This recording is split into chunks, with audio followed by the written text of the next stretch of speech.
G'day gamers, thought I'd give you a bit of an idea of how I use my Stream Deck today. Let's have a look. Now I have it set up very similar to how a lot of other people have it set up. You have your go live button, your starting button, your chatting, and game on to the game screen.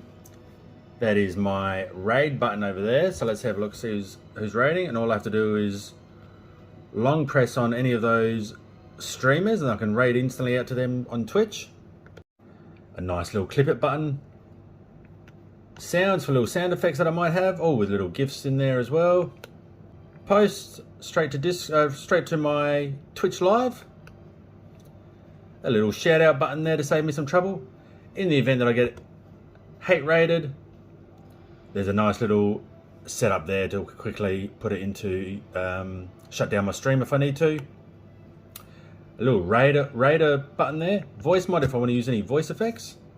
Audio switcher between speakers or headset, and my camera effects. Now, camera effects gets a lot of love here.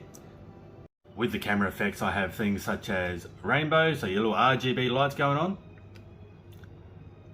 Zoom, party zoom for the after dark crowd, pixelated, and the shaker. And with all of those, I can add them all in at once if I really want to. The next page I have it set up for my volume controls. Add button if I need to run any ads. The Alt R button there is for my vertical Altium plugin. And some TikTok live buttons as well. Well, there you go. How do you guys use your Stream Deck?